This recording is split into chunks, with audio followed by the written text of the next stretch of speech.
Tab TV presents Taking Up Space, a discussion about entrepreneurship in Canada, hosted by Rhonda Smid, featuring Ajoa Mintah, the founder, creator, and chief ice cream maker at For All Ice Cream. She had a dream of making handcrafted ice cream using all natural, locally sourced ingredients in order to provide a better choice for all ice cream lovers who want to indulge in a sweet treat without compromise to their well-being. Linette Doherty is a performer, owner, and artistic director of The Space, a unique performing arts studio where professionals are encouraging students to develop strong technique, performance skills, and also a genuine love for the arts. She opened her studio in 2004 and was instrumental in the formation of the Danforth Mosaic BIA, where she served on the original board. Louise Camilleri is a seasoned performer throughout North America. She authored the inspiring book From Transplant to Transformation, The Journey of a Mother Who Gave the Gift of Life Twice. She's also the creator, founder, and CEO of 100% natural and holistic line of skincare, body products, cosmetics, and natural perfume called LC Natural, Lotions, Potions, and Commotions. Stacey Martin is a visionary with a unique design background. Her time spent as a professional dancer on Broadway sparked her passion to design. Stacey was looking for luxurious, comfortable clothing that could complement her life as a dancer. She found that gap in the market, and Kenya was born. As the owner and designer, she uses the highest quality fabrics, all manufactured in Canada, to ensure the perfect fit, movement, and comfort. This is how we create change. This is how we move forward. Taking Up Space starts now. Hi, welcome to Tab TV. My name is Rhonda Smid, and today it is my pleasure to be talking about Black entrepreneurs. I am an entrepreneur myself. When I started my fitness business, it was a dream that I had to reach out to other individuals who are of like mind and convince them of the joys of fitness. And today it is my pleasure to bring other women onto this platform to share their ideas and dreams of owning their business in hope to inspire other people in the community to obtain wealth. Now, business does not always mean the wealth is there in millions and millions of dollars, but the opportunity to start something that you believe in, that is your own, that you can hone, that you can baby and make your own, is a wonderful thing to do. So, without further ado, I would be very happy to bring you my wonderful panel of women to talk about entrepreneurship. Hello, everybody, and welcome with me today on Tab TV. We have Ajoa Mintah of For All Ice Cream, Louise Camilleri of LC Naturals. We have Linette Doherty of The Space Performing Arts Center, and we, last but definitely not least, Stacey Martin of Kanya Clothing. We're very excited to have them with us today. First of all, ladies, I just want to say again, thank you so much for joining me. I think that this is going to be a very inspiring session because there are so many people that are dreaming of having their own businesses, but there's so much sometimes fear attached to this move for this journey forward that they don't give it a go. And we're all at different places in our businesses. So I feel that this would be a really amazing, helpful tool for other people that might be thinking of starting their own businesses as women, but also as Black women. I think it is important for people to see that, yes, you can do this.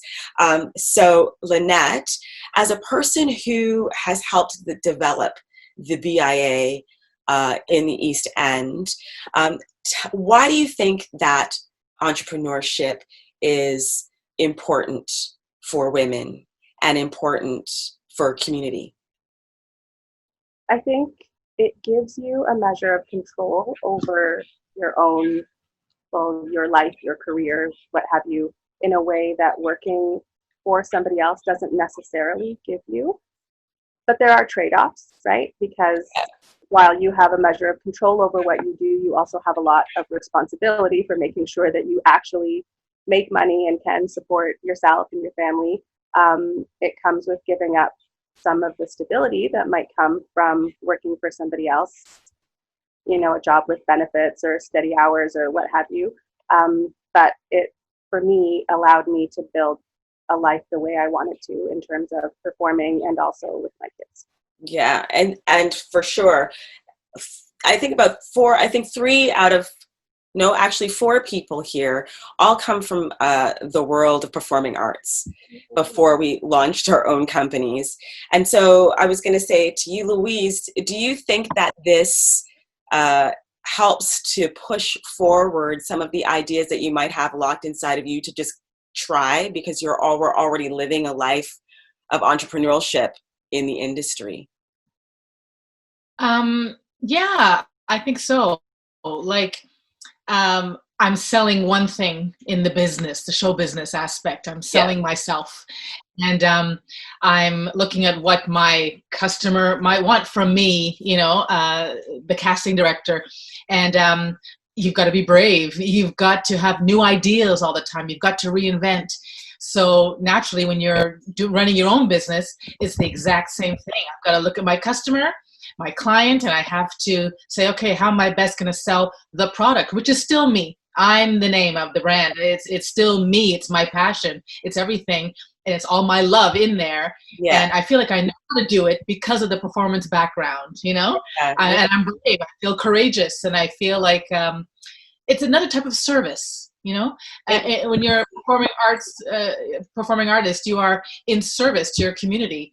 And this is another way of doing that with your own business. Exactly. Yes. And Stacey, for you too as well, because you are in the fashion industry. So for you, I'm pretty sure that is served as inspiration for your product. Absolutely. Yeah. Being a dancer, performing artist first, completely trained me and got me ready and prepared for what I'm doing right now. People always ask me, how did I get to be a fashion designer? What schools did I go to? What training did I have? And I would always say I used to be a dancer. And they would wonder, how does that correlate? Because they're not the same thing, but they are absolutely the same thing. You have to have thick skin. You're going to go to auditions and get cut. People won't like you. Same thing with fashion. You can make things. They may not like it. They do like it. You have to keep going. It's really like the passion that we have and the ability that we have as performing artists to kind of get knocked down and get back up and continue to keep performing is exactly what you need as an entrepreneur. And so I feel like that training, having it since 4 years old all the way up to professional, is 100% the training that was beneficial for me as an entrepreneur. Yes, definitely. And Ajoa, you are our engineer on this panel. It's actually interesting hearing you talk about kind of how you guys got into entrepreneurship. And one of the things people often ask me is, why did you quit being an engineer and start making ice cream? And I tell people I didn't quit being an engineer. I'm using every bit of engineering that I learned. We learned how to problem solve, perseverance, resilience. Those are all things that you learn in engineering school. And the best part for me is that this is now engineering on my terms. Yeah. I make ice cream for a living, but and a lot, again, people ask me, what flavors are you working on? Or, how do you decide what flavors? And I'm like, that's secondary for me. It's, I developed a process. I have a factory. I have a manufacturing facility. Right. I designed the processes. I designed our systems, and that's, it's more than a flavor of ice cream. So, I haven't quit being an engineer. I'm just applying it to what I love to do, and it's entirely on my terms. And in a different way, where we can also enjoy the fruits of your labor more effectively. My question is I'm going to start with Stacey. Did you know you wanted to be an entrepreneur? I'm not sure, not directly. I don't think that I always was like, I want to be an entrepreneur. I just want to work for myself. I didn't have that kind of idea, but I was the girl who used to read Babysitter's Club. And then I'd read that. And then I said to my friends, hey guys, let's start a Babysitter's Club on our own. And I gave flyers, like my mom helped me print them, and I put them in all the neighbors' house, like in grade 6. Like I was kind of had that kind of leadership role where I would be the go-to girl as, like, even in my teens, people would say, okay, Stacey, what are we going to do? And I said, we're going to organize this. I would plan the parties and plan the events. So it's kind of like there was something in me that was leadership driven or entrepreneurial driven from when I was little, but I didn't really know what it was. No. And I got into dance, and dance was incredible. And I realized that I loved creating my own path. I wasn't where I came from in Ottawa, no one did dance professionally. It was like you finished high school, then you got a regular job. And I was kind of the first one in my area to dance professionally. And it was that moment of being like, I like the idea that I have the ability to dance where I want or create what I wanted to do and not just be in a regular conformed type of setting. So I've been like that my whole life. I've never really had a normal job. Yeah, and the inspiration for you behind your company was it's movement. It was movement. It really was. When I started dancing, and I would feel like I love to be moved. I love movement. I love music, and I love creativity. And I feel like when people work regular jobs and when they get so hardened with husbands and children and stresses and this, that, they get so confined in their body, and I see them in their clothes and they can't move. And I said, just for wearing something more comfortable, they can move through their body and they can relax and breathe. And so I use sustainable materials because I like your body to breathe through the materials. I want your body to be able to move through your motion, whatever you happen to be doing. And so that's kind of where I started when I would say, that girl looks great, but she needs something more comfortable to be able to exercise what she needs to do. You know, it's like really when you feel one within yourself and when you feel your most beautiful self, you're able to get so much more done. And that's kind of where the brand started, as a hobby, just as a, let me just make something that you could be better. And people kept asking me, where did you get that? Where'd you get that? And then it just evolved from a hobby to a business. Stacey used to show up at auditions wearing things sometimes, and I would just be like, where did you get that? Oh, I made it out of my old sweatshirt. And, you know, it was always something really cute. Linette, we go back because we both went to Randolph Performing Arts Center together. And I'm wondering if this was that experience, was that your inspiration behind the space? I loved teaching, and I think as a performer, it also gave me a job that I really enjoyed doing between auditions and between gigs. I mean, I enjoyed the serving and retail and that kind of stuff too. I think I enjoyed being around people and that sort of side of things. But teaching dance and teaching acting classes let me still keep doing what I really loved to do. In terms of actually starting my own place, it wasn't what I had thought of at first. I really quite enjoyed teaching for other people and not having to be the one who also had to make sure the rent got paid or deal with the hydro bills and deal with people whose payments are behind or whatever else there was in it. But for me though, I had been teaching the last year before I opened my studio. I was teaching at 2 different studios, but the same woman owned them both. And that was the year I got pregnant with my daughter. And I was probably about 6 months along, and she told me, nobody wants to see a great big pregnant dancer. It's very unattractive, and fired me. And really that's what started my own studio because I didn't have a job anymore and I wasn't going to be, yeah. Wow. Oh, it was. I didn't know that part of that story. That's really how it all got started. She did it over the phone, but then thankfully I also had the presence of mind to say, can you put that in writing? And she did. She put in writing that she was firing me for being pregnant, which of course we can't do. So I got her to pay out the rest of my contract, and I used that money to put down first and last month's rent on my own space. Yes, you better, girl. You better. Awesome.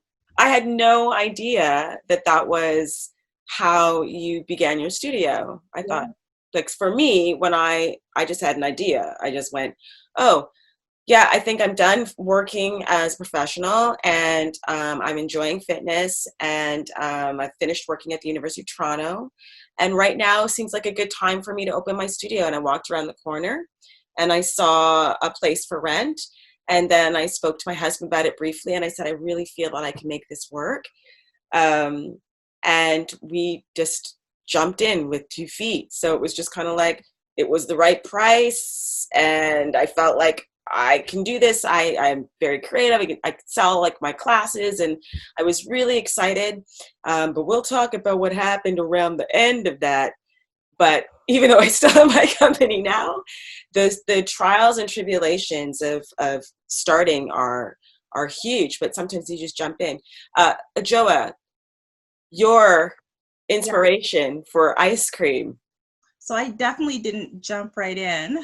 It took me probably a good year to really get started. So I mean, I had a great job as an engineer, which I enjoyed. 6-figure salary, you know, all kinds of stability. Why would I quit that to go make ice cream? And kind of the end of that career, or the end of that career path for me, I had come to find out that my coworkers, both older white men, who handled smaller portfolios than I did, were making much more money than I was. For some reason, my boss decided to tell me this, but he said, "Don't worry, I'm going to fix it for you." I'm like, "Okay, great. I've got faith. We'll get this fixed." And about a year of trying to fix it, it wasn't fixed. And so I said, "Okay, I'm done. I don't have a plan. I don't know what I'm going to do next, but you've had more than enough of my time to try fix this." At the time that I was ready to leave, they're like, "Okay, we think we can fix this now." I said, "It's too late. I'm done." But I also know that I'm leaving at a time that's not great for the company. So I renegotiated. I quit, and then I basically came back as a contractor for triple what I was getting paid before, because they needed me to finish out the last 3 months. And so I took that money and set it aside and said, "What am I going to do now? I've always wanted to work for myself. Instead of looking for another job, working for another person, and having to fight for what I deserve and what I'm worth, what will I do next?" And so for me, I looked around my community. I said, "What don't we have? What's not here?" And so I thought that in a community like in Kitchener-Waterloo, it's an environment that values entrepreneurship. It's an environment that values great food, and it's an environment that values craft food. And so I said, this is what I'm going to do. I'm going to make ice cream, and I'm going to make the best ice cream I can possibly make, and it's going to solve a problem. The problem is that everybody loves ice cream. However, people stop eating it, because of dietary issues, because of health issues. In our own family, when we go out for ice cream, one of my daughters can't have any, or if she does, she knows she's going to be sick. So I'm like, well, that's ridiculous. So I came up with an ice cream brand called For All. And the idea is that we're always in visiting us or in buying our product, there would be something for everybody. And so now this let me use my engineering degree, which I worked hard for. This let me use my creativity, because I would say first and foremost, I'm a maker. I've always been a maker. So it was a way for me to get back to making. And it let me celebrate this area, like 10 minutes in any direction. I'm at a farm. Maybe it's a dairy farm, maybe it's a vegetable farm, it's a fruit farm. So it let me showcase this region. So yeah, that was my path to get started. I then spent the next year researching, planning, thinking, writing out my business plan, to the point where my husband's like, you've got to do something. You haven't done anything.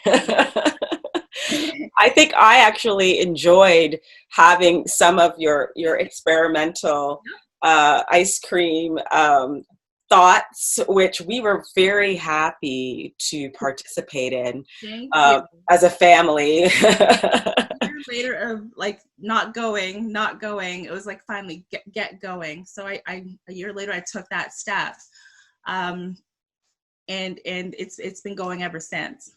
Yeah, it's amazing. And I'm going to finish with inspiration, because I know, Louise, the inspiration for your product is probably one of the most inspiring. So I'm going to just let you tell the story of how you started. At the birth of my firstborn son, he was born in liver failure. They said he had an overload of iron in his liver, and it scarred his liver to the point that he needed a liver transplant. And now when they say that to you as a new mom, it sounds like, you have a kid from Mars. It just kind of goes over your head. You're like, what do I do with that? What does that mean? So he needed a liver transplant. And at that time, when we finally got to sick kids, at that age, because he was diagnosed at 2 weeks old with this, they don't really have spare livers around. You'd have to wait for a liver from another donor. And a lot of people don't like to give their babies, body parts to other children, which is understandable, through sick kids. To be able to donate a part of my liver to my son, who had his operation at 12 weeks old. And he is going to be 20 today. Woohoo! But after we got out of the hospital, they kind of said, okay, now, here you go. Take this kid. Here's all your medicines. And he can't get germs. He can't eat preservatives. You can't tax the liver.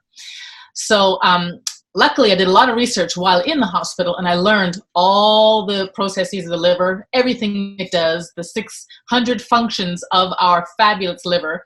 And I realized that everything that he was to ingest, through his mouth or through his skin, was going to go through his liver to take care of the rest of our bodies. So I said, okay, I've got to feed him properly, and I've got to lather and slather, because we folks like to slather. Put a lot of cream on. I love it.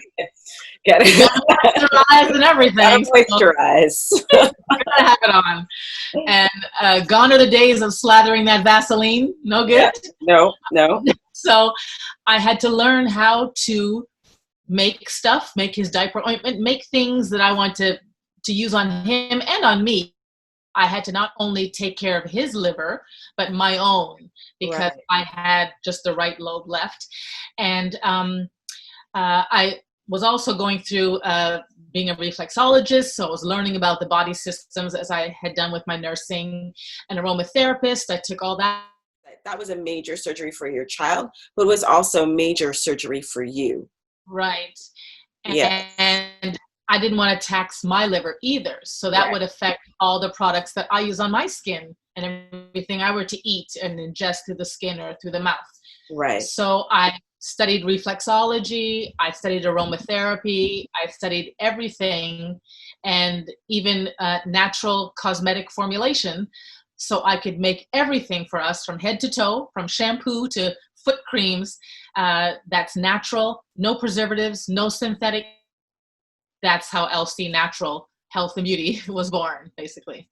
Fabulous. But I think what everybody can see is that we all tapped into something that was necessary. For myself, I knew that I was an older mother. And I hate saying I'm an older mother, but older than some of the mothers that were in my neighborhood. And I knew there had to be other women that had their children late and that were feeling like they still had a lot of gas left in the tank, but we're not surrounded by facilities that would provide them sort of the safety and the security of being in their age. They didn't want to be surrounded by other young women with half tops reminding them of their, for instance, I have a cesarean scar, or, baby fat, and those types of things. They wanted to be in an environment where they felt comfortable. And so what Ajoa was saying, how you found something in the market that you really felt that you could sort of tap into and other people could relate. I also have lactose issues. I'm sure there's a lot of people that have issues with processing that. And so you found something. Stacey, you said that you found something where you felt like women were very confined in their clothing, but their spirits were saying something different. And Linette, you just took that woman and you said, you know what?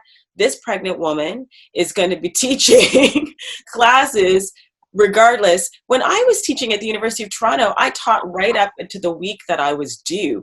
My students would have felt. I took class on my due date. I went to class. Yeah. But, as you saying, like what we saw in the needs of other people around us. I mean, being treated the way I was by that particular studio owner, I started to hear from other parents how she was treating their kids. Yes. Right. So I think one of the things that gave me the confidence to go out on my own is I had a number of parents who were coming to me and saying, I don't know what you're going to be doing once you have the baby, but if you're not back here, tell us where you're going to be, because we don't want to be here if you're not. Like, they did not want to have their kids taught by this woman, right? So not only was she treating me poorly, she was treating a lot of them. Like, their kids were being treated poorly, and that's not what they wanted for their kids, and that's not what I wanted for their kids, or now for my own kids, right? So that's a really important part of what I do at the studio. Because let's face it, everybody that I teach is not going to be a dancer or a performer, right? A lot more kids take class because they just think it's fun, or I want to do it because my friend's in it.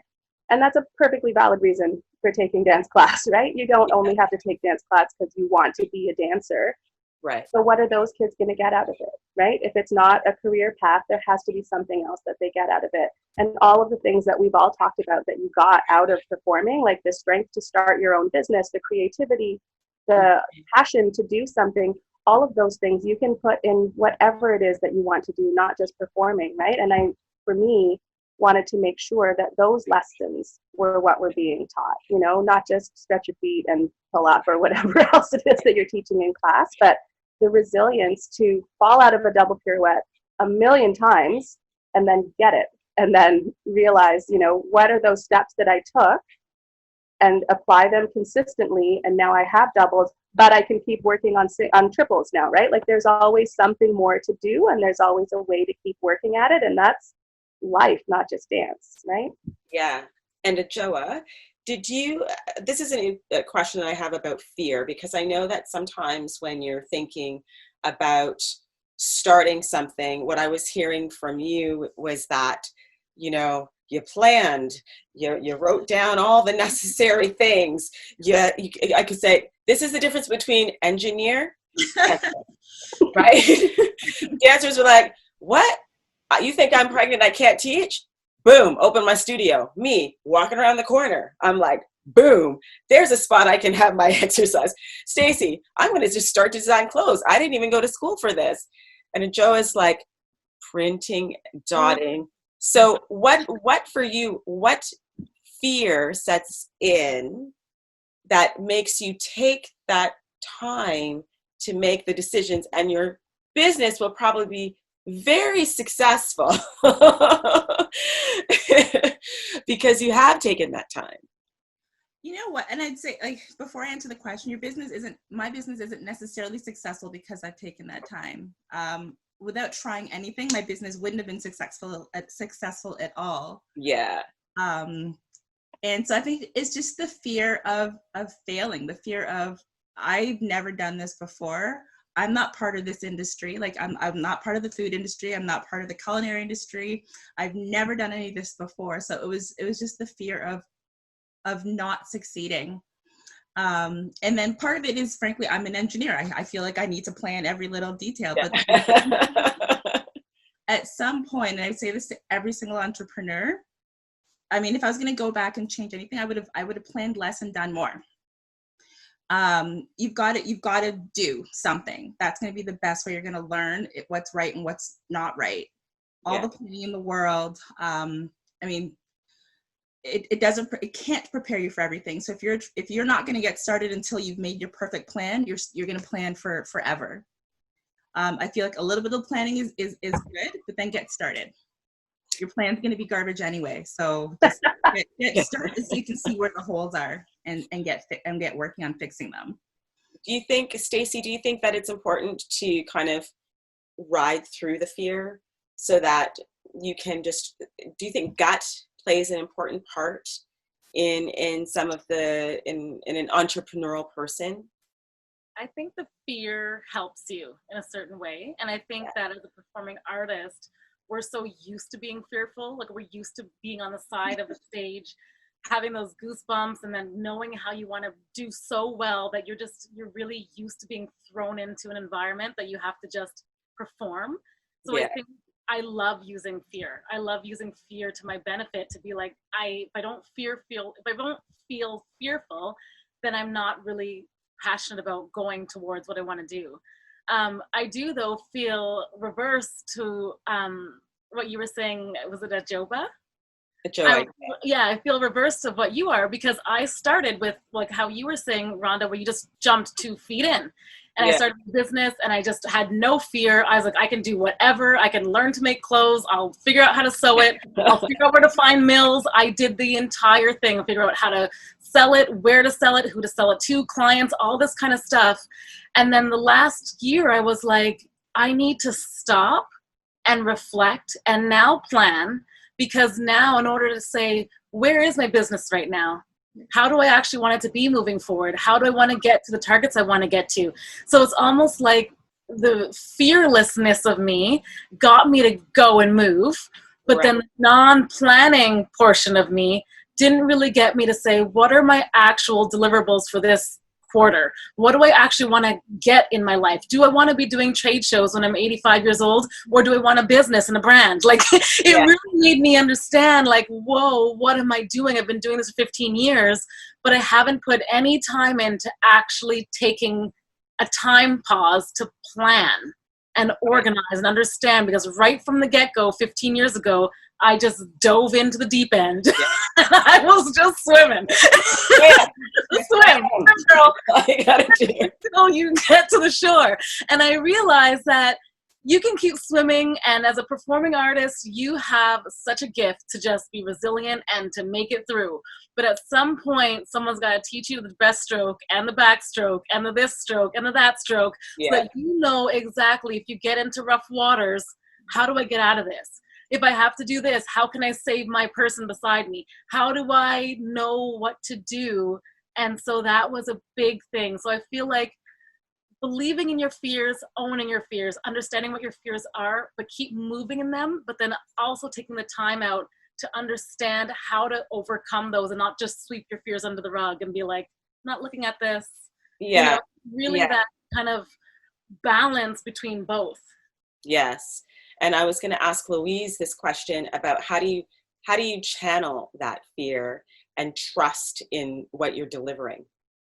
Know that, for me, I was going to say, and know that the product that you're providing people is a good product, even though you might hear noise from other people who may have a similar product. How do you know what you're giving to someone is a good product? I don't listen to I try not to listen to the noise, because I can't compete with that. I cannot compete with Sephora. I'm not going to try. I cannot do all of that. I love working one-on-one with people, and I trust my intention. My intention is to help, is to do something, and I know I have the knowledge. I trust myself. Mm-hmm. So I love it when a client will come to me and say, you know, I need something to spot treat, you know, my acne, but I have rosacea, so it has to be gentle, you know, this and that. Great. I'm going to sit down, do my research. I'm going to ask them questions, and I'm going to make something for them. I've done it. Yes. Done it. Sephora doesn't do that. Other places can't do that. These bigger companies, they work a different way. They want to please the mass market with whatever and their product is, and they have their return policies in place. I have a direct line with my intention to help this one person with this thing, and that's what I do. You know, I test on myself and my family first, as you know, from my first child and my other child and my husband, myself. So I know how my stuff works, but I'm dealing with that one person. So I go with my intention, you know, and it is love. My mother always said, you know, fear is the opposite of love. And if I'm going with love and a good intention to help, to heal, to do the best I can, and I trust that it's going to work out, and it has. So that's what I do with fear. Do you all believe the idea of doing what you love, and then the money will come? My mom would always say, Rhonda, just do what you love and the money will come. I think that also sort of, it makes me a little bit of a hustler. So not a hustler as in like, I'm a hustler, babe, but like hustler as in I move through my fear, right? I try really hard to take my own personal experiences and use myself as a billboard for product. So when I am teaching women, I'm going to be 50. So when I tell women I'm going to be 50 and this is what I do for my body, and they see that I'm a walking billboard of my own product, then they trust me. I was going to say for you, Ajoa, you were not, you know, a foodie before, as far as, like you say, you're not a chef, you didn't go to culinary school. So how did you know for you that when you were making ice cream, it was good. Because I can say sometimes I make some things at home and, you know, I'm like, this is good. And then I share it and it's crickets, right? So I want to know, how do you know what you're making is good? And also because your flavors, just tell us some of the flavors that you have for your ice cream, which are so interesting. Yeah. So whenever I'm developing a product, for me, I remember kind of why I started this. And there's 3 words that I always say to myself and make sure that whatever I'm working on really fits that. And so as a business, as a brand, we say that we're natural, we're local, and we're mindful. So natural, whatever that flavor is, it has to be made with actual food, or food ingredients. Local, if we look in this region, who's doing something interesting, who do we want to work with, who do we want to feature, and a lot of what we do is collaboration as well as part of that local. And then mindful, we're looking at our consumers, who's eating our products and what do they need, what do they want. Some of our flavors are, like, by design, they're flavors that everybody knows. You know, we do a cookies and cream ice cream. It's the best cookies and cream ice cream you're ever going to have. But our cookies are house-made and they're gluten-free because we can, and now more people can have it. And we're mindful about who's eating our products, who really wants that cookies and cream ice cream, the person that's always had it or the person that, you know, has always wished they could eat it and now they can. Yeah. So like that guides us, that guides me every single time. And I feel like if I hit natural, local, mindful, I've got something great.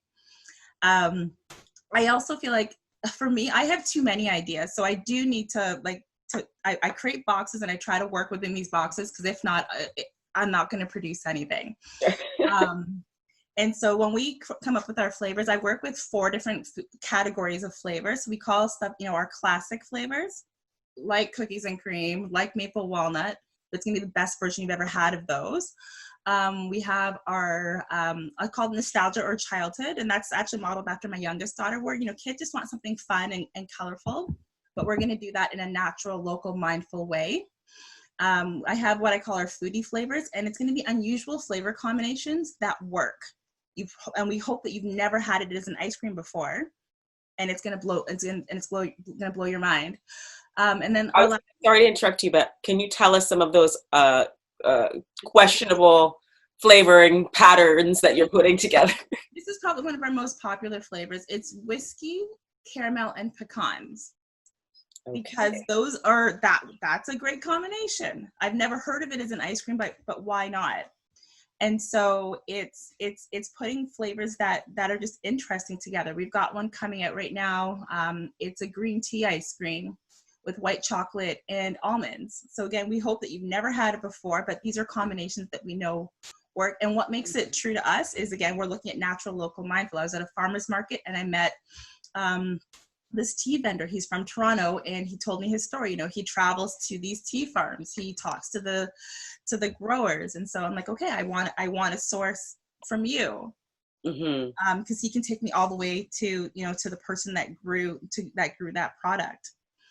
And then our last category that we work with is dairy-free, because there's a large dairy-free, or actually vegan, because vegans love ice cream too. And whenever we do our vegan flavors, they're not a version of, you know, something else. So for example, for us, we do a mint chocolate chip, and we only ever do it vegan, because if mint chocolate chip is your flavor, whether or not you're vegan, don't like that. That's going to be mint chocolate chip for you. It's not less than. In fact, it's often better than anything else we do. So we work really hard on making sure that our entire offerings are great.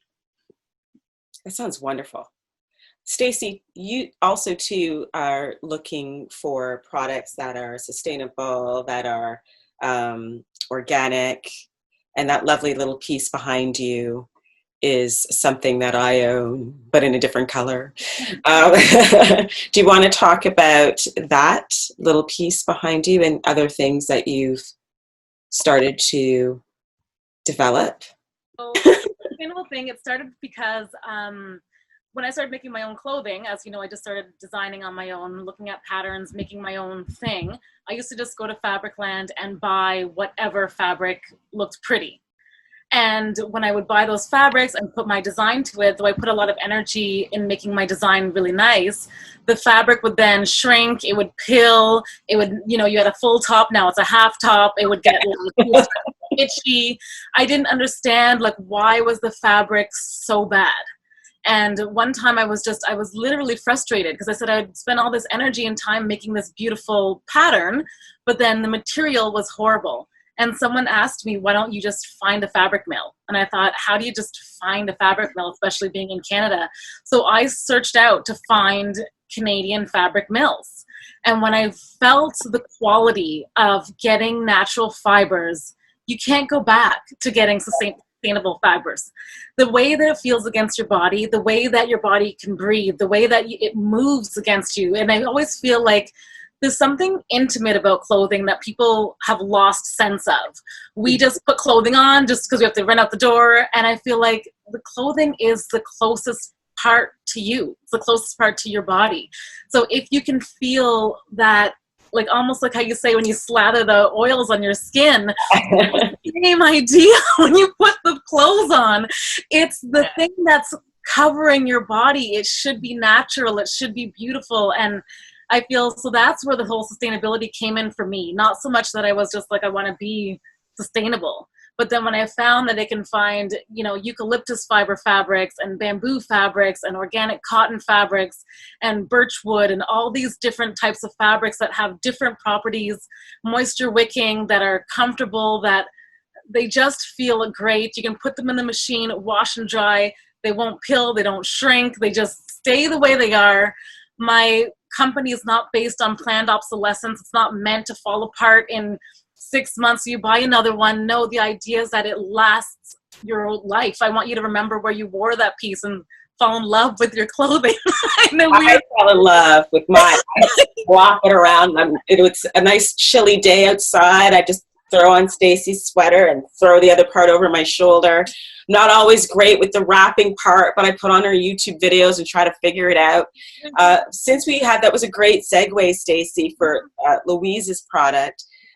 Just figuring out, like, what is it that are your biggest sellers? And I've had the pleasure of using some of Louise's products as well, and they're lovely. The lip balm, but why don't you tell us about a couple of products that you are selling as well? A couple of my biggest would be my sanitizing hand wash, because I use all the essential oils that are antibacterial, antifungal, germicidal, just every oil. And I research and I know every oil and what it does. And I put it in this sanitizing hand wash, and everybody loves the smell. They love the smell. It has cinnamon notes. It's just like perfumery. I do natural perfumes as well. And my face cream, my anti-aging face cream, I call it EE face cream. EE is for everlasting essentials. So it's the most essential oils that are everlasting, and which include Immortelle essential oil, which is called everlasting. It's from an everlasting plant, a flower. And just simple oils that work with everybody's skin, no matter what type of skin you have. But that face cream is the bomb. That's the one that everyone loves. And I use it, and I'm older than 50. Well, I was going to say, you have no idea what's going on over here. But, well, for one, your skin is stunningly beautiful. So if you want to talk about a billboard for selling product, when I had my studio on Jane, I would bring Louise in and just say, talk to her. If you're having some issues with your skin, talk to her, because my friend's skin is like flawless and she uses her own products. But I think I wish that I had like an opportunity to showcase all of your products, and we could have like smell-o-vision and feel-o-vision and taste-o-vision. So one of the things that I wanted to talk about was challenges of owning your own company. And for me, my challenge of the brick and mortar got too great. As a one-woman show who is living in an affluent neighborhood or had her business in an affluent neighborhood, the rents were skyrocketing, and I got caught in that skyrocketing and had to make a decision. Do I maintain the integrity of my business and give people what they want, which is me? Or do I, water down what I'm offering and then just have everybody and anybody just going through my space just to pay the rent? And I felt for me that it was more important for my family and for me that I make myself mobile, that I was able to move to my clients, because that was more important to me than having the bricks and mortar. Like Stacey was saying, if I had more time to not just jump in, I maybe would have been able to find investment, which may have allowed me to compete with some of these larger businesses, those corporations of the Good Lives, the Orange Theories, those big American companies and Canadian companies that are coming in and sort of monopolizing the fitness industry. I find that in the fitness industry, a lot of people are not, and I wish they would, take the same care, the way that you're looking for those sustainable products. And I think, Linette, you can understand providing a service and knowing the difference between having somebody giving you instruction and making sure that your body is safe versus sort of like one kind of thing thrown out at you and everybody is doing it all the same way. I think what I pride myself on is that I actually see people. I see you in the corner. I see you trying to do this. I'm going to give you an option. I'm going to come talk to you after class. I'm going to make it my personal mission to keep making you want to come back. This is why I still have clients after even removing myself from the bricks and mortar of my business. Linette, I was hearing what you were saying earlier about dance, and this is a whole other show which I'm going to do, and I'm going to include you. The importance of studios understanding that our children are not pawns in them receiving medals and them receiving some kind of affirmation of the studio brand, that a child is a child is a child, that they spend the majority of their time in studio situations where they are working closely with people. And I'm sure that you guys can all attest to this, that dance studios become home. And then when you entrust your child to somebody else, you're hoping that they would provide that service. What do you think it is, Linette, that people trust you with? Because you're not a big box studio. You're a community studio that's doing great work and providing children with the ability to dream and to be creative, but you're still providing skill. So sometimes you have the studios that are saying that they're providing focus and dream and skill, but they're not providing skill. They're providing dreams and they're providing an opportunity to move, but they're not providing skill. So what do you think sets you apart? I think there are a few different things. One, I don't do competition, and I don't want to say that in a way to knock all comp studios, because I think there are definitely some that do it well and that do it smart. But I do think competition is a business, like a lot of things are. And it means, unfortunately, that for a lot of kids, the goal is not their personal well-being or even their training. It's winning at comp. Yeah. And so if that means that your alignment suffers, and really we know that what that means is that over time, your body suffers. It doesn't matter. We need you to jack your leg up to the same height as everybody else's, because we need the line to look a certain way and we need to win. And by the time you're in your 20s, because it's really not when you're in your 50s, it's when you're in your 20s, when you're 17 and your hips are jacked up, but you'll have moved on from dance by then. And so we don't really care what happens to you along the way. And I think that's awful. I really do. I can't teach that. And I've had students. I remember a girl who was quite upset with me because she wasn't ready for point work. She really wasn't. And the hard thing, when you're saying, I wish that people would look into dance training the same way they look into, I want a natural product or a sustainable product. Parents don't often look into who is teaching your kids. And you'd think they're your kids. You'd think that you would, but I think it's, if you didn't grow up dancing, you don't necessarily know what to look for. Mm-hmm. And so I've had a student who was in no way ready to do point work. She hadn't had the training. She didn't have the alignment to really make sure that when you get up on point, if you're not actually, if your hips are out and behind you and you're pushing your chest forward and trying to stay up this way, that's not a safe way to dance. Right. And you need to train properly in order to do point work. And that takes time, and everybody's looking for a shortcut. And she ended up leaving the studio because I wouldn't put her on point. And the person who did, she was at school and she said, they have point club at lunchtime, and she joined point club. And I just thought, what is this? I mean, anybody I think who dances just goes, wait, point club? You just decide that you want to be in the club, so you get shoes and join point club? And that's so maddeningly irresponsible, but it happens.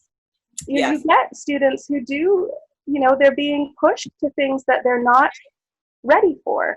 I did a lot of guest teaching before I opened my studio, and I still do some guest teaching even with my studio. And I've taught at studios where I ask about the level that I'm going in to teach, and they'll tell me, oh, they're our advanced class, they're really strong, they all do like switch splits and straddles, and you can do whatever you want with them. And I think, great, well, I'm going to create this combination that I think will be challenging and really give them something different. And I can remember specifically teaching at a school where I had been told that, and in my combination was a turning pas de bourrée. And I know for anybody who doesn't dance and is watching this, they might be like, I don't really know what you're talking about. But it's not a difficult turn. Not turn at all. It's not a jump. It's not multiple turns. It's 3 steps and to turn around. And I had students in that class who did not know what a turning pas de bourrée was. They had never heard of it. They had never seen one. They could not do one, but they were doing switch splits, which are very challenging to do across the floor. Yeah. And I just thought, why would you progress in your training like that? Why would you be taught tricks before you were taught basic technique? Mm-hmm. And the answer is, of course, to win at comp, because it's super impressive when some 10-year-old can pull off jumps that you don't expect to see until you're in your teens. Yeah. I don't necessarily think that that's healthy. I don't think that that's a great way to train, not only to train you for a career in dance, I just don't think that's a great way to train at all. I don't think that's a great way to teach you that here are the tricks and this stuff, because at some point you're going to have to go back and learn the actual technique, which to you now feels boring because you've done tricks, right? It's like you learn to run before you can walk, right? And I think you have to learn how to dance in a way that's safe for you and age appropriate. And that's a whole other thing to look at and because everybody's posting their routines on TikTok, on Instagram, on YouTube, and I can watch routines danced by 7-year-olds that I just think, oh no. Like I don't want to see kids dance like that. I don't want to see kids dance to that song or in that costume or with that makeup or like all of the rest. I think, I really don't want to sound like I'm bashing all comp studios. I do know that there are some out there that do it very well, but unfortunately there are a lot that do it in a way that I think is really damaging to our kids. Not only damaging to them physically because of the way they're taught, but damaging to them on an emotional level, on like the psychological level, the way that they are being brought up and what they're being taught to value, I think is not always healthy. Yes, what they're being taught to value, I think, but we will definitely, Linette, we're going to have this conversation because I'm, as you know, a very strong advocate. Even though I am an adjudicator, I use my time as an adjudicator at competitions to talk about some of those same issues that you brought up, because I feel the only way to actually address some of those issues is if you're in it, and then you can actually say, hey, have you ever thought of this? Can we take a look at that? And I'm not very popular in some of those situations. I am not, but I feel very strong about that with a child in the arts as well. I think it's so important that we get that right for our kids. But in saying that, we're all mothers here. So how do you manage to bring balance between your business and your parenting? I know I started Tab Fitness. Ocean was maybe 2.5. And I felt like for that 7, years or 8 years, it was actually, I think 8 years that I was actually bricks and mortar and had to be there all the time, that was really hard on my family. We would actually use moments, like she would sometimes sit at the front desk, it's like child labor, she would sit at the front desk just so she could be with me, and she would stamp the passes when they came in. Or sometimes she would be with me in the back change room. She would have her little iPad and her homework or whatever from school, and she would be with me, and the clients, they just knew her. They would go, "Oh, Ocean, how are you?" And they would talk to her. And it definitely we would run parties, birthday parties at the studio, just so that we could include that whole family dynamic in the work that was happening there. So Tab Fitness wasn't just about working out. I had Mother's Day teas. I had parties, birthday parties, community events. I lost a dear friend. I hosted a sort of wake for her at my studio. So it really became a neighborhood space. And most people in this community that know each other, met each other in that space. So it was what I dreamed. It was more than just getting people to move their bodies. I also wanted them to understand how important it was to get to know your fellow man, to embrace other people, to learn about different cultures. So when I ask you this, like, how did you make it work for you, Ajoa? Since your business is, being in the food industry can be very busy. Yeah. Yeah.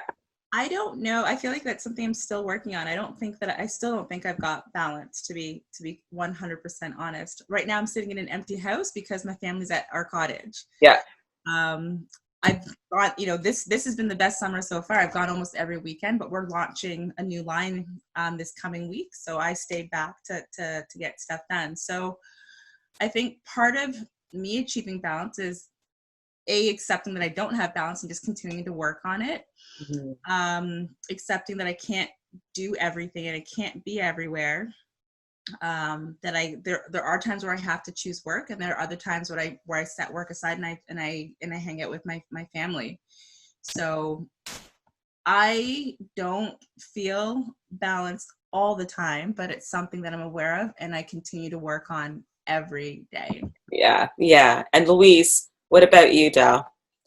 What's the balance for you? Because you're very busy too. I have tried to get my kids involved. I've got to do that. And they ask me what it is I'm making. I will let them smell everything that I'm making. They have named some of the products that I've made. I get them involved.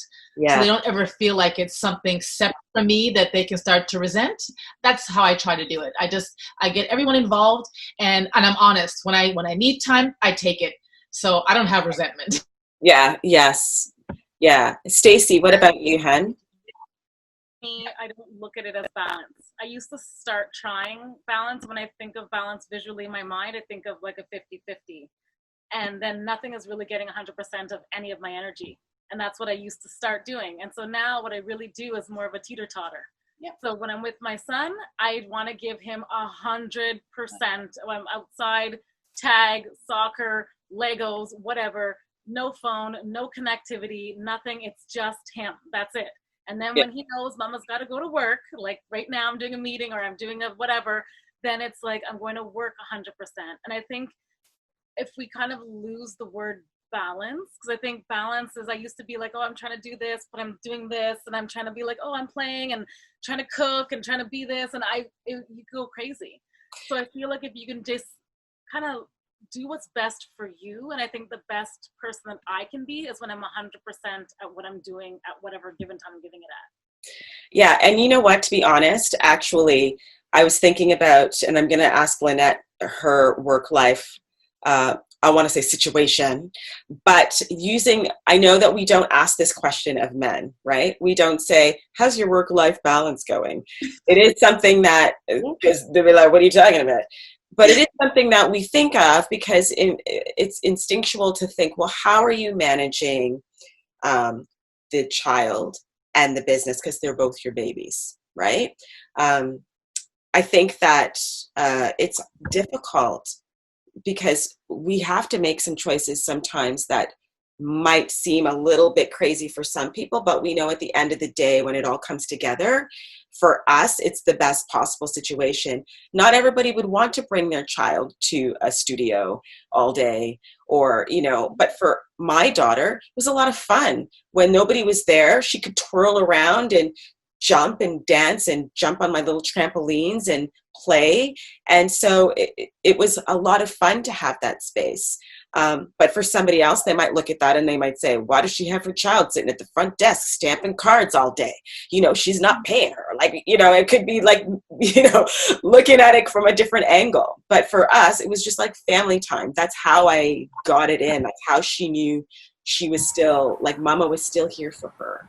Linette, what about you? Have 2 children? Yes, I do. I think like all of you are speaking my language, because I think all of those things really are what we've done. Like, in terms of you having your daughter at the studio, like, my kids have grown up at the studio, right? And I have pictures of the first day I went from like folding chairs in the lobby to getting these nice little couches. Yeah.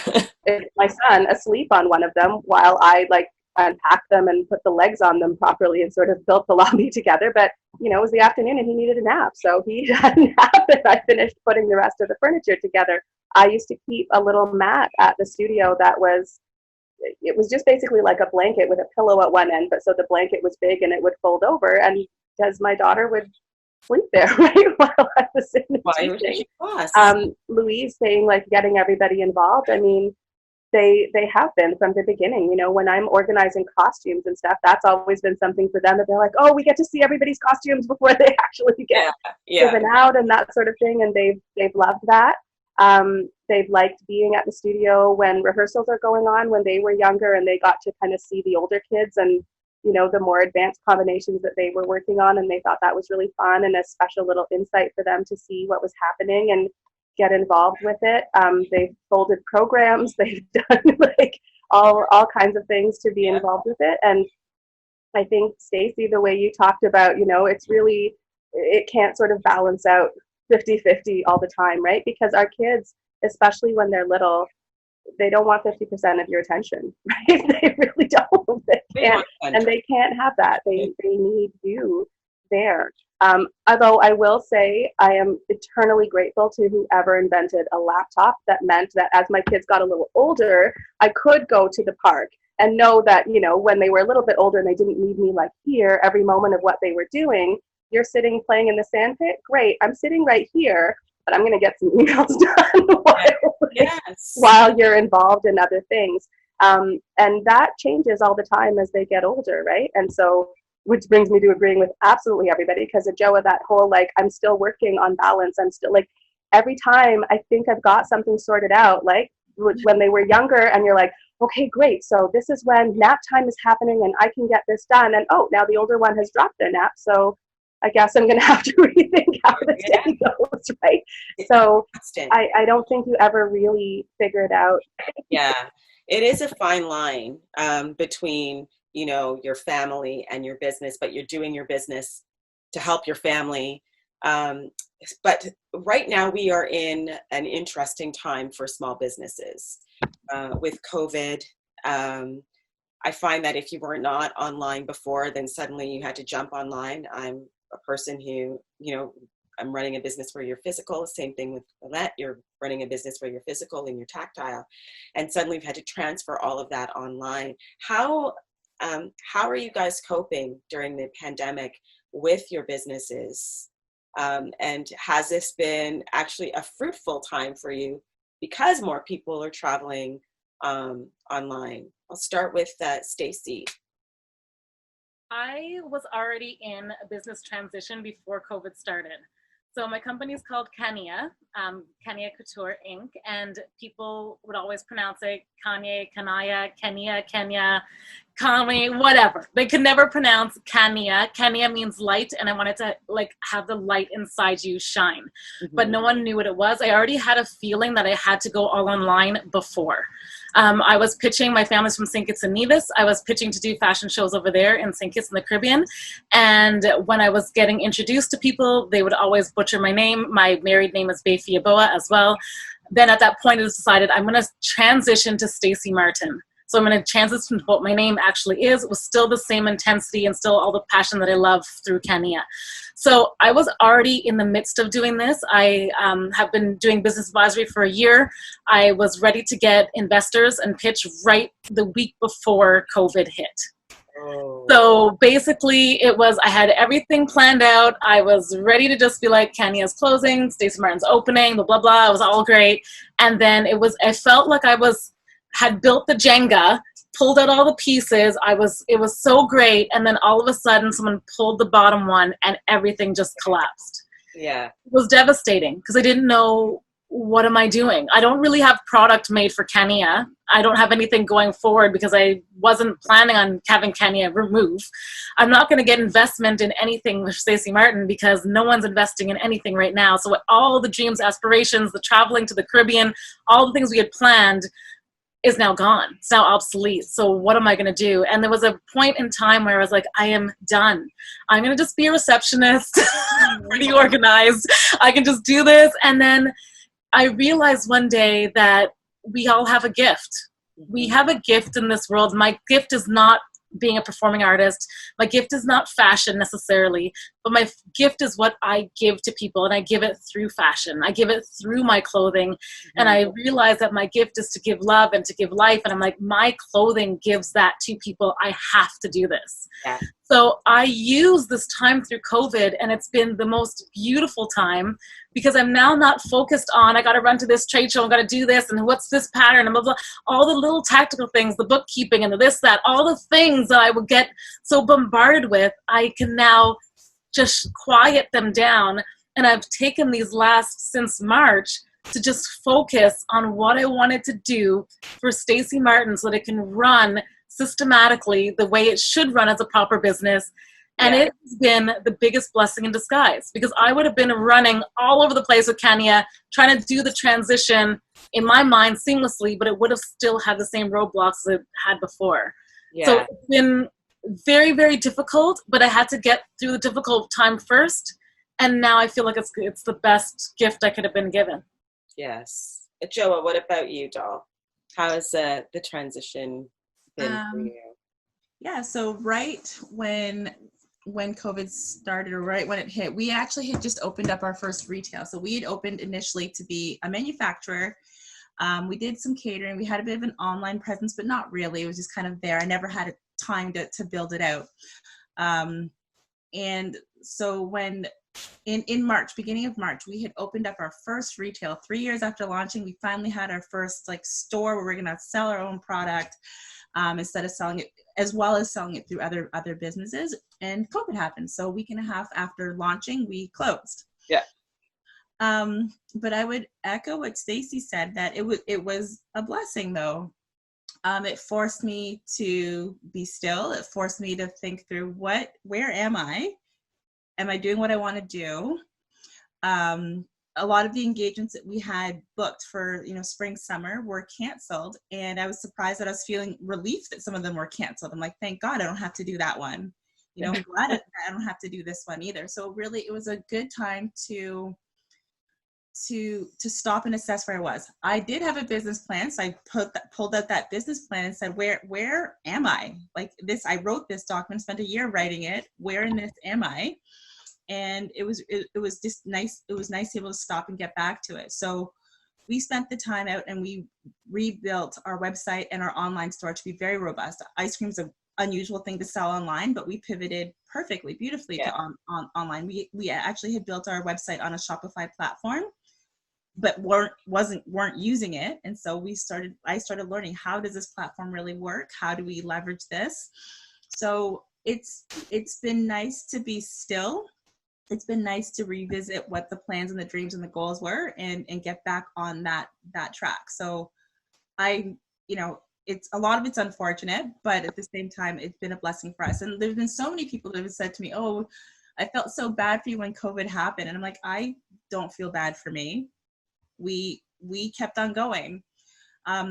And we're also a diversified business in the sense that we didn't really stop. So retail was kind of the path that we were on, but it was never really an intended path. That's the path that we had just started. But as we manufactured, our clients, our wholesale clients, didn't stop. They kept on ordering. They're all specialty groceries. They're all small businesses as well. They kept on ordering products. So the newest part of our business slowed down and stopped, but what our backbone was still there and kept going. So no, it's been a good opportunity to assess what's important and get the train back on the right track, on the right path. And Louise, you've always been online. Yes, I've been online because I work out of my home, so that's been easy. But the worst part for me was the technology. Getting on YouTube, making videos while I'm making things, because I just want my energy and my focus in my lotions and stuff. So I can't, take all and this angle and stuff. But the only thing that changed for me, two things, was the name, a little tag name that I had. Instead of LC Natural Health and Beauty, it turned into LC Natural Lotions, Potions, and Commotions, because courtesy of my kids, because I'm now baking Ajoa. Nothing major, but throwing in some candy confection in my stuff, natural candy confection. So that changed. And a bunch of new young actors. Am I good? Yes. Have created a new sales platform called Side Hustle for actors who are now getting their side hustle on. And I've been on that platform recently, and they're doing all the video marketing business. So I don't have to do that stuff, which is great. Very cool. So that's been the best. Side hustle? Sidehustlestudio.ca.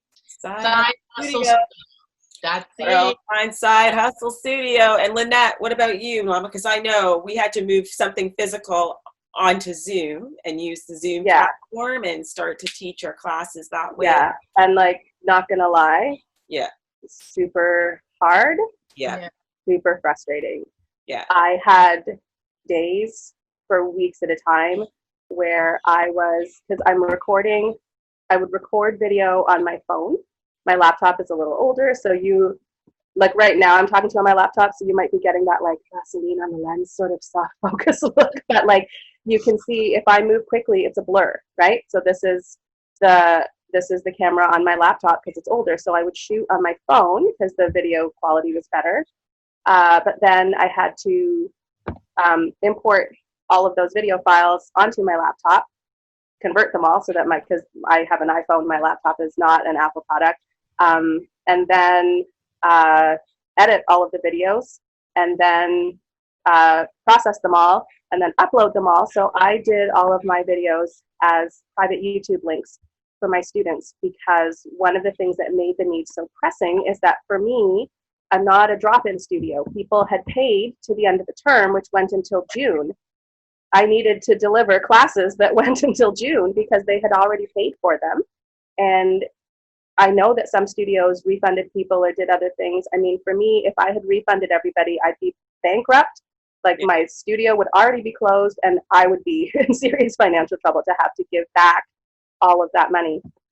So in June, and what I do is every other year we do a full book musical. So we had licensed Newsies, and we were supposed to do Newsies June 12th through 13th. We had already cast. The idea was that, everybody should have gotten their materials in April. It's Music Theatre International who licenses it. Of course, their warehouse shut down, so they couldn't send us scripts or music, but I didn't have anybody in the studio to be working with these scripts anyway. But we did classes, and I taught choreography videos, that I made videos for everything. And then I realized as it went on longer, I thought, well, it's not only that you have to learn the dance, you have to learn your blocking. You need to know where you stand in relation to everybody else on stage and how these scenes are going to go. And I ended up I took all of my kids' stuffed animals. We assigned a stuffed animal to every single student at the studio. So Jack Kelly, you're this T-Rex. And now so everybody knew where they were standing. Racetrack is this squid. So Albert, you're this dog. When you enter, you're over here. I basically made the world's weirdest stop motion animation video of Newsies, because it'll show you where everybody's supposed to be, but with all these stuffed animals. to take their places. And, you know, we did start doing some classes over Zoom because, again, like I teach kids, and a huge part of what I do is I want to see all my students as individuals. They're not numbers to me, right? Right. Not everybody learns well over a video. No. Tap classes are a whole different thing, because I think anybody who's been on Zoom knows that there are one of the biggest drawbacks to it. It's great that we get to do stuff like this, but there's a lag, there's a time lag in sound. So tap dancers, I taught tap classes without being able to hear them tap, because I'd have to tell everybody else to turn off their mics. Right, in order for the music to carry. What is that? Like, I'm teaching a tap class, but I can't hear you tap. And I'd have to tell students all the time, I'd say, if you are having trouble with the timing or the rhythm, like, you need to let me know, because as far as I'm concerned, I'm just assuming everybody's timing and musicality is fantastic. It sounds wrong to me, but it's probably because I'm hearing the music differently than how you are, right? So I think that definitely we can say, like, the arts community was hit really hard. Like, people are talking about the service industry, but I don't know if people really understand how deeply affected the arts community, or the fitness community. You could say bye-bye to hot yoga. I'm telling you, I don't know who is going to go back to that environment during COVID time. And so do you feel that the government, it took them a while, but were there for small businesses in the way that they should be? Or do you feel that perhaps maybe they could have done more for small businesses? I know for myself personally, I didn't fit into a lot of the categories right away. I could not get the CERB, but nor was I interested in accumulating that kind of, I didn't want to pay taxes on that money, because my income would ebb and flow. And so having that amount of money come to me at that time, it could have actually hurt me in the long run. So I chose just to tough it out. It's like being laid off is how I felt in my own debt. But for you all, what do you, Ajoa, for instance, for your business, do you feel that with the commercial lease, do you feel that that the government was able to support you in the way that you needed? Not really. There were several programs that came out, and most we really didn't qualify for. I had laid off, I guess, the entire team that I brought on and got trained for our retail store. They were all laid off. Yeah. Most of them were students that live at home with their parents. So I wasn't terribly worried that, they won't be able to make their respective rents. My production team is a little bit different in that they are older, like they're young people, but they're young people that are trying to support themselves. And so looking at it with my accountant, basically the best thing I could do at that time was to lay as many of them off. Like, we processed what we could process, and we went down to basically a minimal crew. Those that could qualify for CERB went on CERB, with the intention that as soon as we could bring them back, we would. And we were able to get everybody back. Basically, everybody was laid off for 2 weeks, and then we were able to get everybody back. There was there's the wage subsidy program, which we really didn't qualify for, because they look at your sales in the previous year to the current year, but my business was completely different this year versus last year. So the math that I needed to do didn't make sense. Last year I didn't have a retail store. This year I did. So when they're looking for less sales, I'm like, well, I can't compare. So I feel like the systems, or what came out quickly, was very blanket solution, and it was a good luck. So, I mean, I would say that I did get some help. I think there was one program that I was able to work with, and just part of it is that I recently, funding this retail store, I had recently worked with BDC. So I was still, when this all started happening, I was able to go back to BDC and saying, okay, like, I have this kind of arrangement with you guys right now, but look at what's going on. What can we switch around? So I was able to get some relief that way. But had I not already been with BDC, there's no way I would have gotten anything. And then, I mean, I'd also gone to my landlords. I had a landlord at the building where we make our product, and the landlord where we just got this brand new retail store, and it's right in the middle of Waterloo and in a very nice area. So the rent's not cheap. No. And I mean, the landlord downtown Kitchener where we make our products, he was a flat out, no, can't do it. And I want to think of him as a bad guy, but I think stepping back, I was like, you've got your own pressures as well. And, so I decided that he said no because he had to. I feel like he could have done more, but that's. I was going to say, Ajoa, you're being very kind. I'm being very kind. That wasn't my first thought. My husband and I had a conversation about landlords at this time, and I just said, you're not making money, so how can a landlord then make money off of money that you're not making? Yeah. Right? Like, I guess kind of like, yes, but if the government is saying, like, we're not going to take taxes from you right now, so then why are they asking you for money? It just, my landlord downtown, I got this long email about how he's not getting any help, so unless he gets help, and I'm like, okay, you know what, I'm not having this discussion right now. Yeah. And then my other landlord, they were like, yeah, we can totally help, but we want to see every single last bit of your financials so that we can decide how we're going to help you. And you need to sign an NDA. And what's an NDA? Basically a non-disclosure agreement. So that when they decide whether I like it or not, I cannot go talk about it. I can't go get legal help. Like that's what they wanted. So okay. I said, don't worry about it, everybody. I'm obviously on my own. Obviously on my own. So I will work this out. So, so to answer your question, was the government programs helpful? Not really. Not really. But, I was fortunate. You're shaking your head. No. I was fortunate enough that I was able to make something work, but it wasn't because the government helped me. Right. And also during this time, we had the George Floyd situation pop up at the same time.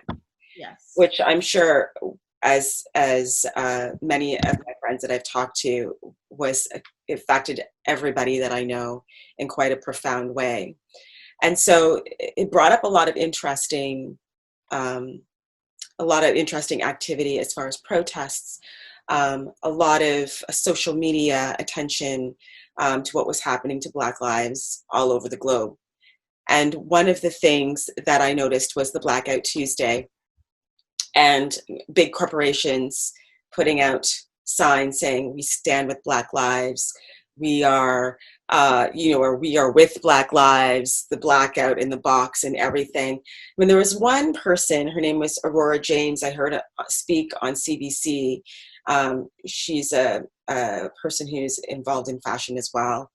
And she was saying, okay, if you stand with us, then since I think the population in America of African Americans is 13%, then she said, I think you should put 13% of Black products in all of your stores. So save us 13% of your shelf space. And she's from Canada, actually. And she proposed the same thing here. And I think she went to the Bay. I can't remember what other Canadian company that she went to, but she's still waiting to hear. How do you feel about that? How do you feel as a Black entrepreneur? Have you had troubles getting your products on the shelves? Have you had troubles getting the investment to help your businesses? Stacey, I see you had yourself, you were shaking there going, I grew up in Ottawa, so I grew up in a predominantly white neighborhood. Was always the only Black child in elementary school, kind of the only Black child in dance class. I grew up with all white people around me.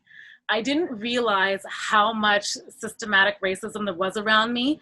And I was just always taught from my mother to just keep striving, keep fighting, keep doing your best. You're going to be there. You're going to go there. I had such an empowered upbringing from my mother that I never realized that there were opportunities I would never actually get being a female Black entrepreneur. Mm-hmm. So even running my business, Camilla, I was like, I'm doing so well. I don't understand why I'm making all this money, but yet I can't get all these things that everybody's saying they get. They're getting grants and loans and investors and this, that. And I'm like, what am I doing wrong? I actually could not understand what I was doing wrong. I kept thinking, it gotta be me. I just gotta keep hustling, keep trying, keep fighting, keep striving. And when George Floyd happened. And then I felt at that point that I was like, I'm kind of done. I don't know what I'm going to do with my business. And after I looked at the community, the Black community, I said, it is part of my responsibility in life right now to stand up and try to figure it out, to get to that place, to get on that shores, like the shelf, to be in those stores, to actually be a representation of what Black women can be. And when I started doing the research, there's only 0.5% of Black female entrepreneurs that ever get funded to be in it. It's ridiculous. So no matter how hard I try, sorry? Repeat that number, please. 0.5. Yes. Not even a 1% of Black entrepreneurs, Black female entrepreneurs that ever get funding to get an investor. And I thought, I was always all about, giving my love and my passion and my drive and my this. I want to help one person, the one, this, that, this. And I said, it's great, but what about actually making money? So that we can make money, so that we can actually serve our people, so that everybody else can also make money, and we can build a brand. I was like, what about when you think about a Black designer, you think about, the Tom Fords and the Michael Kors and the Betsy Johnson, all these companies. Can you think of one that's a Black-owned company that's a company like that? I'm thinking Stacey Martin. Right? I'm thinking of Stacey Martin. He was like, Stacey, right now, it's not about you. It's about you doing this for everybody around you, because we have been defeated our entire existence of Black people. And I never realized it. I would be like, in dance class when I would go to an audition, and I'd be like, okay, there's all these hundreds of girls here, but I would know that it's really only me against the 10 other Black girls. Yeah. Because I'm hiring one. That's why we never worked together. That's why we never worked together. After all these years, her or it's me. Yeah. And it's absolutely ridiculous. And it wasn't until I started doing the research that I realized if we only have 1% chance, not even 1%. I feel like I have come from a privileged, if I can say that, Black family who gave me lots of support and love and education and this, that. What is the chances for everybody else? Yeah. So I George Floyd's death was, I felt like I was mourning my own family. So I took it that hard. Yeah. In some ways, I feel like it's sort of opened the eyes of people to understand what we're going through. But I think the conversation is to continue to keep going. And I have a business advisor who's a white man, and he's been but educating me for the last year. And he said to me, Stacey, this is the absolute opportune time for you to build Stacey Martin. Let's go to Bay Street right now, because everybody's talking about, supporting Black lives and giving Black companies and this and that. And he said to me, I'm going to go to Bay Street and I'm going to talk to them and I'm going to come back to you. And he comes back to me and he's like, I don't want to be the bearer of bad news, but unfortunately, no one's budging.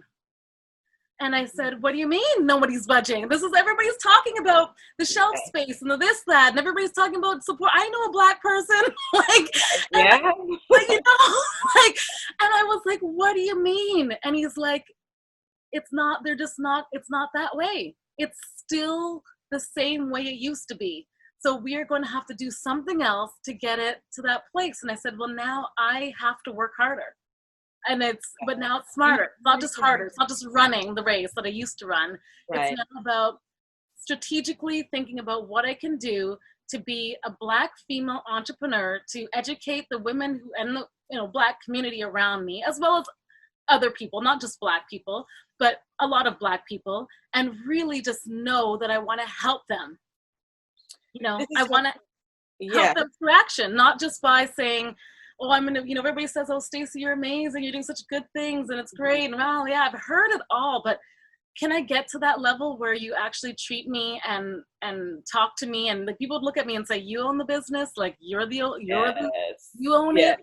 Who are you? It's just yes. I'm sure Ajoa put her hand up.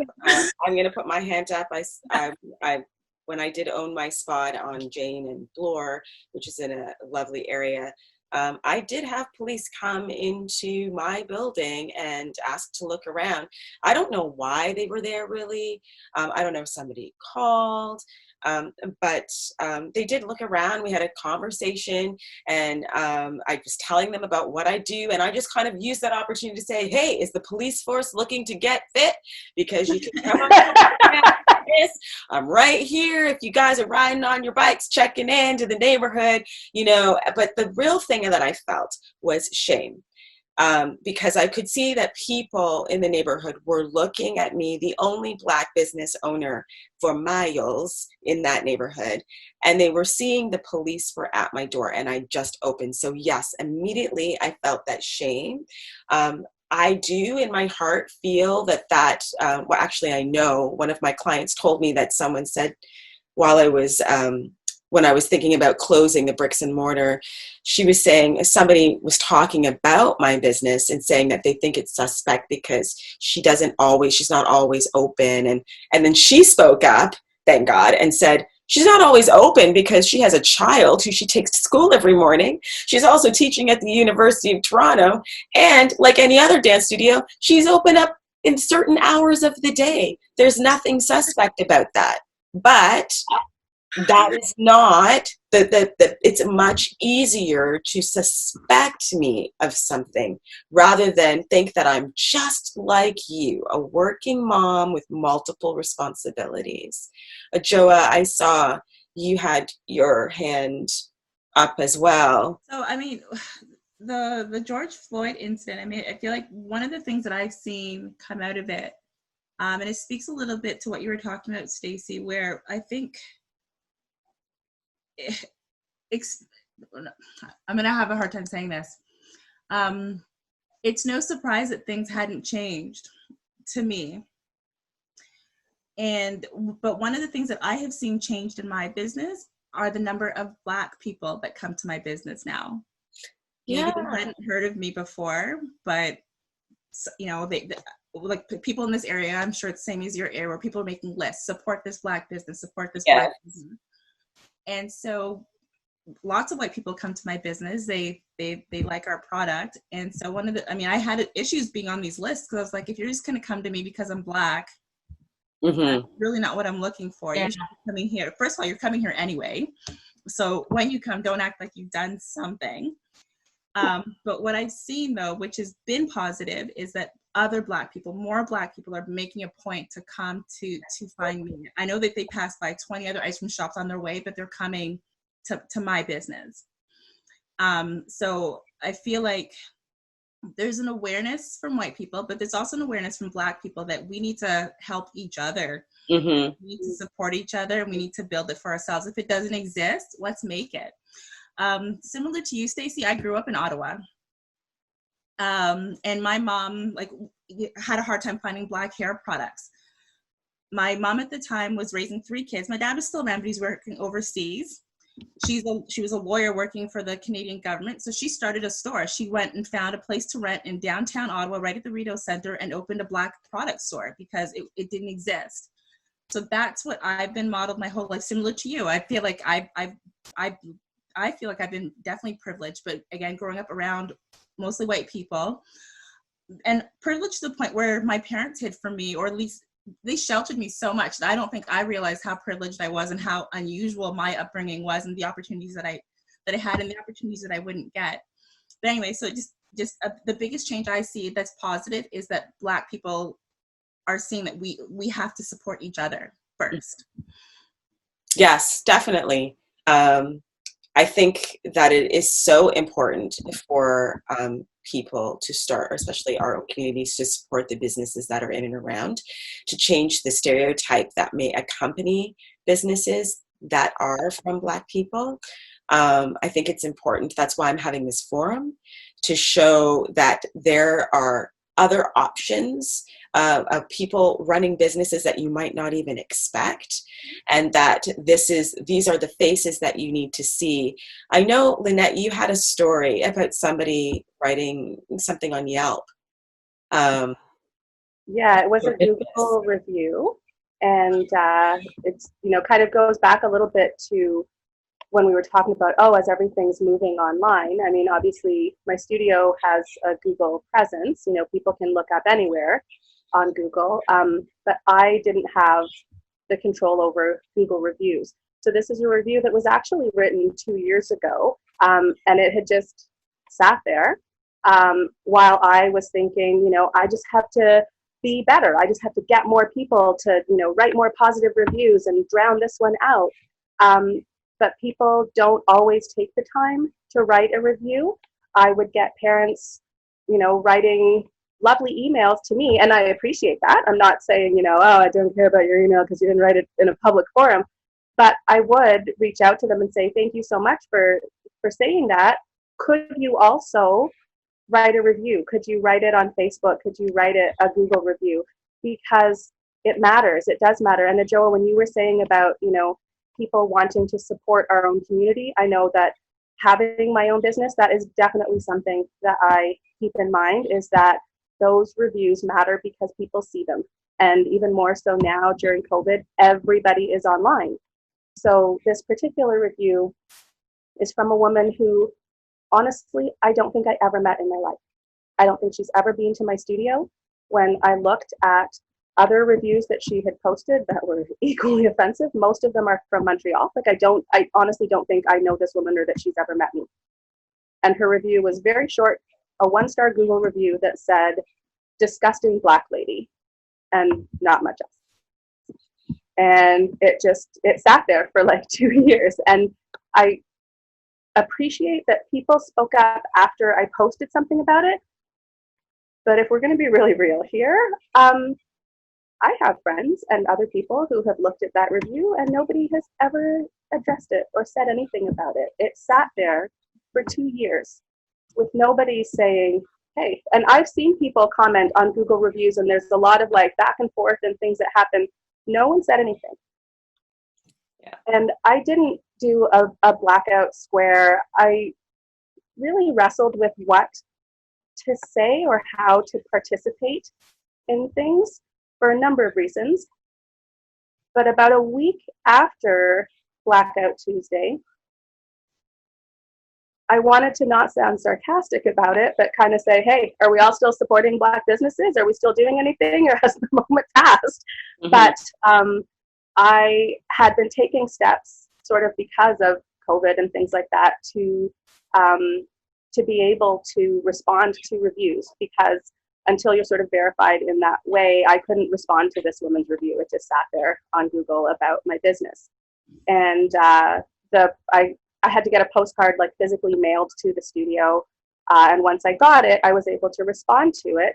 And then I took a screenshot of her review and my response to it, which basically said, you know, I don't think I would apologize to you if you had actually found me to be offensive in some way, but I don't think I know you. And, you know, I don't think I'm disgusting. And I'm not apologizing for being Black. So you don't get an apology for I loved your response, actually. The one that you wrote, I thought it was to the point. It was classy.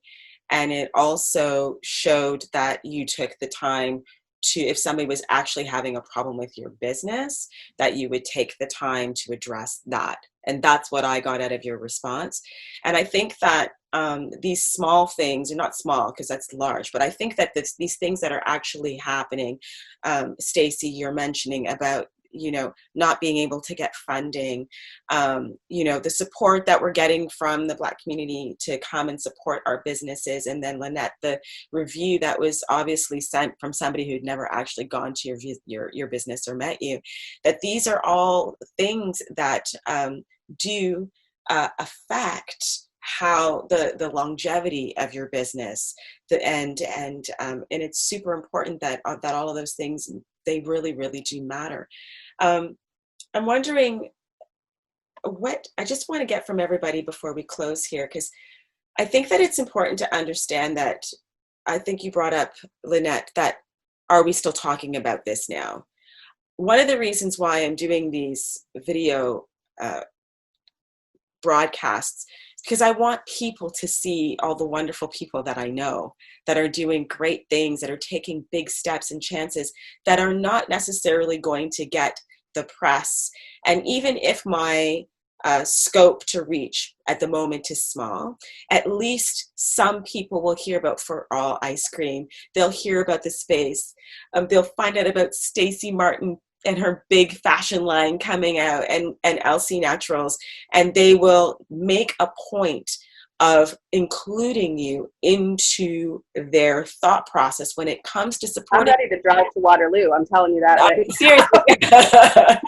Seriously. Seriously. And this is the beauty of networking and having. COVID did that for me. It said when that came up, I thought about, okay, how can I get myself online? But what I really felt blessed about was, how can I get the voices of all the people that I know out there so people can see the talent, the drive, the energy that exists in this community, in the Black community. I was going to say, for you, Louise, Sephora has said that they are going to open up their shelf spaces. And I imagine it's not just Sephora in the United States, but you could potentially put LC Naturals inside a Sephora. So what are you going to do? I'll tell you, I was quite much like Linette. I stayed a bit quiet after that whole blackout business because I didn't want to be blacked out. You know, you're saying to me, I don't have my voice. We want to hear your voice now, but shut the hell up on Tuesday, you know, black yourself out. I was really torn with that. I was angered by all these stores all of a sudden filling my email box with, "We are going to support you." And I'm like, you've always been supporting my Black dollars. Suddenly you're going to support me, you know? So I don't want to go on that shelf. Yeah. I have my own shelf. You got your own shelf. We just need to find you. You know? Yes, exactly. But I feel so empowered just hearing from our grouping. I think, you know, Ajoa, you were correct when you said that the unfortunate incident with George Floyd has enabled us to come together and support each other, you know, and I want to do that. I want to do that more, and that's how we get our stuff out there. So we don't have to go to these places who suddenly also will get our Black dollars when I go on that shelf. Like, are we realizing that? You want to put me on your shelf now? You're going to make your cut? No. All right, that sounds negative, but no, it's like, no, I don't need that. And I don't like this sudden awakening, you know? Yeah. I'll do my thing, and with support of other people, you know, we'll support each other, get the names out, get all our businesses out for each other, and get people coming to our doorstep, you know? So. Yeah. And that is why I don't Tab TV that's why I'm doing this, because I feel it is so important that there's got to be other ways that we can get our information out. I feel social media is a very strong tool. One word from each of you that would describe what it takes to be an entrepreneur. Linette, one word.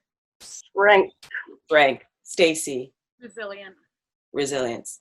Louise. tenacity. Yeah. Joa. I was going to say resilience. With resilience. I think so too. I would also say creativity. Creativity is a big one. Now, one word that would describe you, Linette. I'm first again. I don't know, but I hope that strength would also describe me as a person. Yeah. And Stacey. Love. Louise. Passionate. That's my word. Yes. And Ajoa. I'd say powerful. Powerful. I would agree with all of those things. Powerful, resilience, strength, creative, love. All of those things are tools that you need to be an entrepreneur. And the fact that you can find that within yourself is one of the reasons why you're taking the big chances. One of the reasons why you left your 6-figure salary. One of the reasons why, you know, you've started your side hustle. You know, another reason why you didn't stop, Stacey, or Linette, when somebody said, hey, this door's closed to you. You said, well, you know what? I'm going to rebrand, rethink, redo. And that is how we do. Yes. Yeah. And I would also say that that makes up our strength as a people. One of the things that I also always remember, and I always say this to my daughter, is that our beginnings are very humble. You know, we were brought to this country to work. We were treated inhumanely. And then we had to start over and over and over again and rebuild over and over and over again with no help, no assistance. Some of us were able to do better. And so therefore you and Stacey and Ajoa, you're talking about the privilege that you experienced growing up in the way that you did, and I did it as well.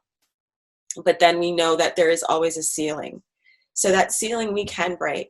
And I'm hoping that I can get the information out about For All Ice Cream, LC Naturals, Stacey Martin, and also the space, and let everybody know about all the wonderful work you're doing. Thank you so much, ladies, for all of your amazing information. And I hope this has actually begun to get some younger people thinking about, how can I grow wealth in my community? How can I grow wealth for myself? So thank you so much, ladies.